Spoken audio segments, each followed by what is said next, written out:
नानकपुर नाम का एक सुंदर गांव था। उसी गांव में भोलू अपनी पत्नी कमला और 2 बच्चों के साथ रहता था। भोलू इतना गरीब था कि कभी कभी उसका चूल्हा भी नहीं जलता और दोनों भूखे ही सो जाते थे। लेकिन भोलू का दिमाग बहुत तेज था। वो एक बार में ही सब सीख जाता था। एक बार की बात है, उसकी पत्नी कमला उससे कहती है, सुनो जी, घर में 2 दिन से कुछ नहीं बना है और बच्चे भी बहुत भूखे हैं। कोई मांगने से भीख भी नहीं देता गांव में। क्यों ना आप बनिया सेठ के यहाँ काम पर लग जाओ।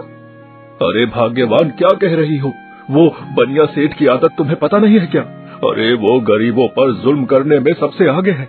अरे जरा भी काम बिगड़ जाए तो वो हाथ जला देता है, और तुम मुझे उस नर्क में जाने को कह रही हो। लेकिन इसके सिवा कोई और रास्ता भी तो नहीं है। गांव के ज्यादातर लोग वही काम करते हैं। आप थोड़ा बच्चों को तो देखिए, भूख के मारे सूख के कांटा हो रहे हैं।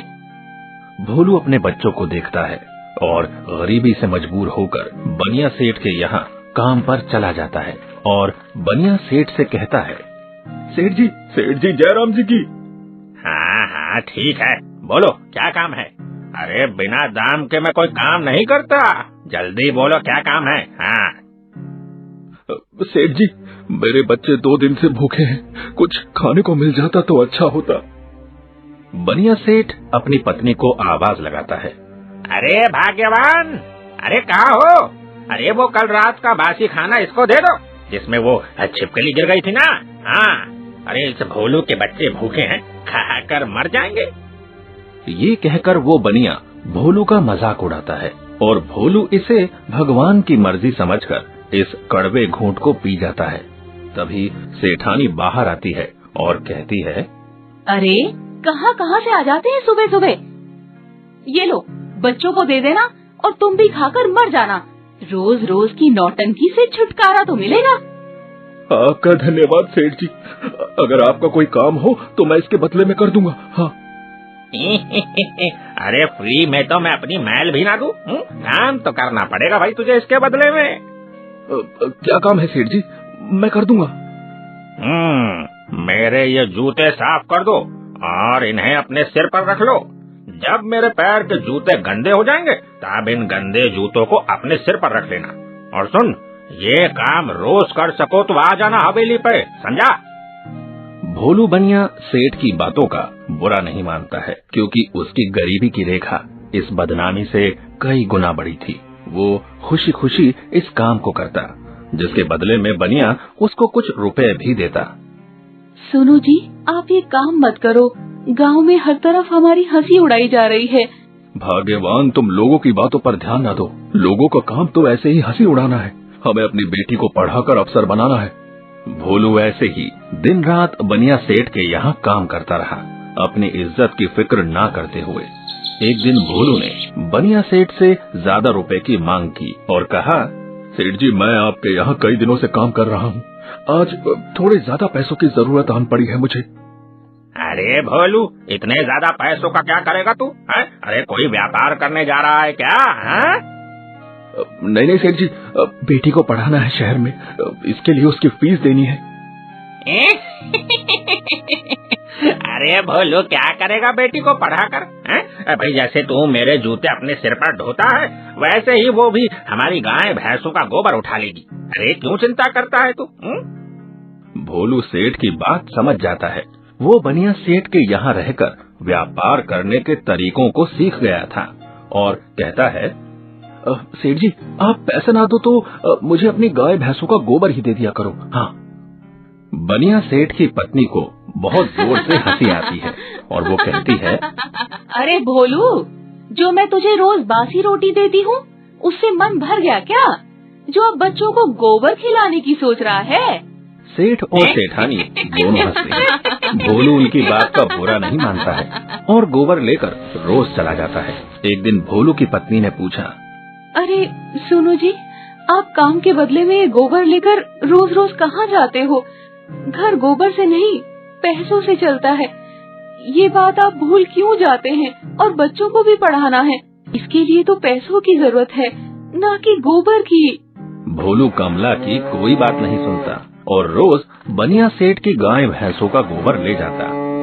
भोलू को देखकर सभी गांव वाले उसका बहुत मजाक उड़ाते और उस पर हंसते। भोलू रोज की तरह गोबर लेकर गया, लेकिन शाम को घर नहीं लौटा। उसकी पत्नी कमला सेठ जी के पास गई। सेठ जी, आज वो घर नहीं आए, आपने उन्हें कहीं काम पर भेजा है क्या? अरे नहीं नहीं नहीं, मैंने उसे कहीं नहीं भेजा है। वो रोज गोबर लेकर शहर जाता है, वहीं गया होगा वो नकारा। उसे घूमने का शौक तो है ही। अरे कर रहा होगा कहीं मटर गश्ती। अरे तुम जाओ और मुझे आराम करने दो, चलो। कमला बनिया सेठ की बात सुनकर दुखी हो जाती है कि भोलू ने कभी इस बारे में बताया ही नहीं। ऐसे ही 1 महीना बीत गया, भोलू की कोई खबर न मिली। अब कमला भी सेठ के यहाँ झाड़ू पोंछा करने लगी और अपने बच्चों का पेट पालने लगी थी।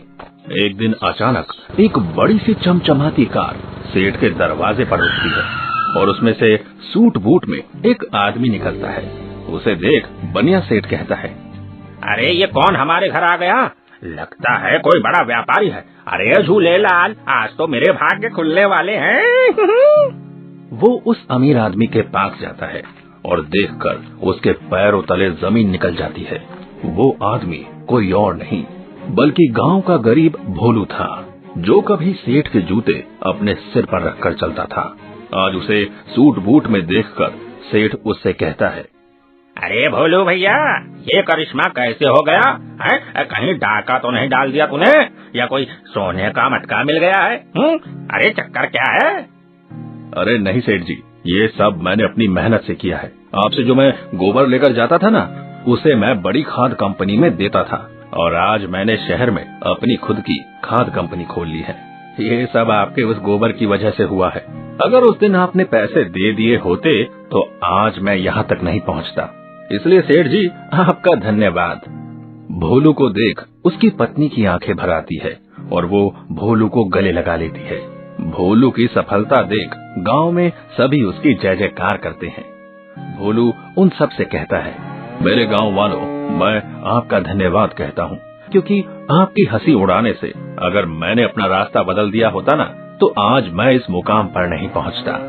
भोलू की बात सुनकर सभी भोलू से माफी मांगते हैं और भोलू का सम्मान करते हैं। कहानी से सीख। दोस्तों, इस कहानी से हमें ये सीख मिलती है कि कोई भी काम करने में हमें शर्म नहीं करनी चाहिए और लोगों के डर की वजह से अपना रास्ता नहीं बदलना चाहिए। हो सकता है कि आप सफलता की आखिरी सीढ़ी पर खड़े हो, तो सोच क्या रहे हो? कपड़े झाड़ो और लग जाओ काम पर। एक दिन सफलता आपके कदम जरूर चूमेगी। धन्यवाद।